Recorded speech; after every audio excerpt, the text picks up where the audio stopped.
Welcome sa Dries TV. Kung interesado ka sa ganitong news, huwag kalimutang isubscribe ang ating YouTube channel. Maraming salamat! Welcome back again sa ating YouTube channel mga kakimpaw, and sa update natin ito, ang pag-uusapan natin ay tungkol sa mga importanteng kaganapan kina Kim and syempre kay Paolo Avellino.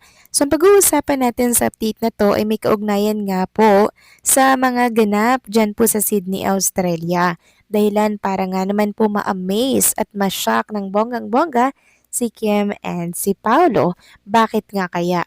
Yan ang tatalakayin natin. Pero bago pong lahat, maraming salamat po sa inyong patuloy na pag-support at pagsubaybay sa mga daily update natin.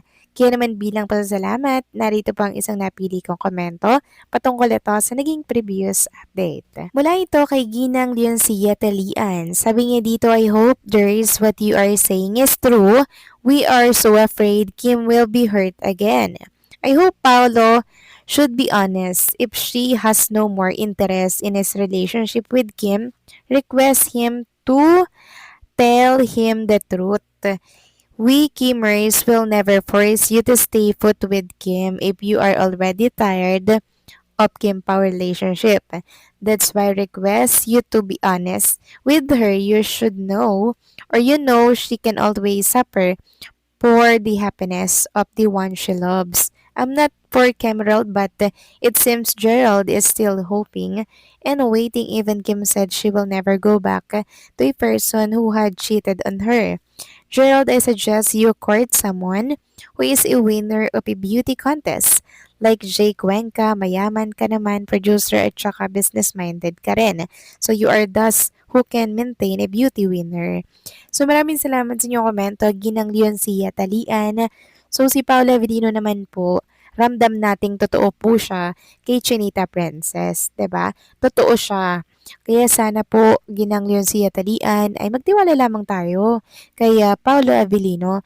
'Di ba? Kasi wala naman tayong nakikitang masama kay Paolo Avellino. Lagi naman siyang andyan kay Chinita Princess. Kahit di natin siya nakikita sa camera, andyan lang siya sa tabi-tabi. Andyan lang siya nakapaligid kay Kim. Kung kinakailangan po ng tulong ni Kim, andyan lagi si Paolo. Siya po ang sabihan ng mga problema at taga-absorb ng problema ni Kim Chu. Kaya sana po huwag nating pag-isipan ng masama ang mga ginagawa po ni Paolo. And sabi nga po ni Chinita Princess, 'di ba, this time dapat mas mahal siya ng lalaki kaysa mas mahal niya. So dito pa lang, alam na natin na mas mahal ni Paolo kaysa mas mahal ni Chinita Princess si Paolo. Mas mahal ni Paolo si Kim Chu. So yun mga kakimpaw. Kaya kampante lang tayo, okay? So maraming salamat po sa inyong komento. Ginang Leoncia Talian. God bless po at mabuhay kayo. So eto na nga pag-usapan na natin mga kakimpaw, mga topic na nakalap natin sa update na to.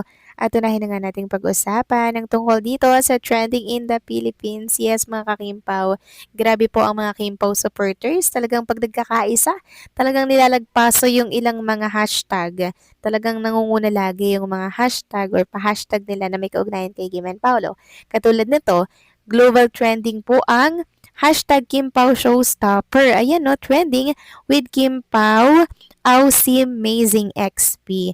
Kim Pao di Alibay Pinale. Number 1 trending tayo mga kakimpaw in the Philippines. So, grabe yung global trending na yan. The most popular post. Ang tindi nyo naman mga kakimpaw. At narito nga po yung ilang mga kaganapan mula po dyan sa Sydney, Australia. Ready na po ang mga Sydney audience nating manood ng ASAP na kung saan ay mapapanood at makakasama nga natin doon si Kim and si Paula Avellino. Ayan, ipapakita ko na lamang po sa inyo. Sobrang dami po nila mga kakimpaw. Padagsa pa lamang po sila sa venue niyan ha. Papunta pa lamang po sila sa venue. Pero sobrang dami naman nila dyan. Ayan no. Super. Sabi nga nila nako, nagulantang na naman si Chinita Princess and Paolo sa pagmamahal ng mga kababayan nating OFW mula po dito sa Sydney, Australia. Sabi nga ng isang netizen, wow, ASAP Australia. Let us hear your voice, kapamilya Kim Polandia. Shout it out. Sana nga po gumawa sila ng video, no, na Kim Pao, na sinisigaw po nila ang Kim Pao. Grabe naman yan, no. Ang dami talagang nagmamalat sumusuporta kay Kim and Paolo. And syempre, sa mga artista po ng ABS-CBN. Pero karamihan po talaga dyan mga Kim Pao fans, mga ka-Kim Pao, no? And eto pa nga po mga kakimpaw yung video naman nito pero picture na lamang yung ipapakita ko sa inyo. Picture yan ng mga talaga namang sumusuporta din kay Kim and Paolo. May dala po silang pa-banner dyan and talaga namang nagkakaisa talaga sila. Ayun nga dito, iba talaga ang Kimpaw fans saan man sulok ng mundo. Excited na sila for KP and JB. Ayan mo, grabe talaga sila no. Talagang nakaka-touch yung suporta nila. And kanina nga po mga kakimpaw, bago ang final show, meron siyempre munang mga final show diyan. Ayan 'no, yung free show mga kakimpaw, na kung saan punong-puno na po yung, buong, venue. Ayan 'no, free show pa lang 'yan, pero punong-puno na po mga kakimpaw. Kumbaga hindi pa po nagsisimula pero all seated na po. And yung iba, talaga namang, nasa labas pa po niyan. Grabe 'no, ang tindi po talaga. Sinong hindi ma-amaze na ganito po yung pagsuportang binibigay ng mga Kimpaw fans saan mang sulok po ng ating mundo. Kahit nasaan si Kim and Paolo, sinusundan po talaga nila mga kakimpaw. Akala nga nila hindi po kasama si Kim and Paolo, hindi sila bumibili ng ticket. Pero nang malaman nilang, ay with Kimpaw pala yung ASAP Australia, abay tsaka sila nagbilihan. Talagang, kamunti ka ng ma-sold out yung ticket mga kakimpaw dahil sa suporta po ng mga fans ni Kim and Paolo Avellino. So yun po yung pinagpapasalamat ni Kim and Paolo. Every time po na may mga events sila, talagang hindi nyo daw po pinapabayaan silang dalawa. Kaya nakakaiyak, 'di ba?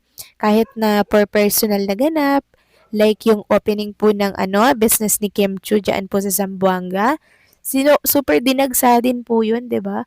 Kaya mangyak-ngyak po talaga at emosyonal si Chinita Princess na nagpapasalamat sa mga supporters niya at sa mga casual netizen na never po nagpabaya talaga sa mga ganap ni Kim. Merong mga taga Manila na nagpunta po talaga ng Zamboanga, ang layo lang, 'di ba? Pero wala po 'yun para sa pagmamahal kay Kim Chu. Ang tindi lang, 'di ba? Kaya thankful din tayo kay Kim kasi talagang na-appreciate niya po yung pagmamahal at pagsuportang binibigay po natin. Hindi po tinitake for granted, 'di ba? Talagang pinapahalagahan niya mga kakimpaw yung pagmamahal na binibigay at inaalay natin sa kanya or sa kanilang dalawa ni Paolo, mga kakimpaw. Kaya sana no, sana po ay mas marami pa pong project at event na makuha po ni Kim and Paolo ngayong 2026, 2027, and 2028. Sana alam nyo na mga kakimpaw, sila po ay makasal na sa isa't isa. Kasi na-enjoy na naman po nila yung kasikatan nila, di ba?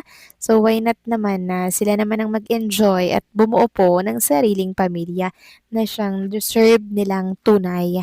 'Di ba? Yan po yung pinakaantay po nating mangyari mga kakimpaw since nasa tamang edad na naman po silang dalawa. 'Di ba? So praying and hoping na mangyari po ito sa tamang panahon. Pagbuo na po ang kanilang desisyon na pumasok sa ganito pong commitment. So kayo ba mga kakimpaw, agree ba kayo doon?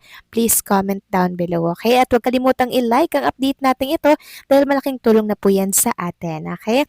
So maraming salamat po at mabuhay ang lahat.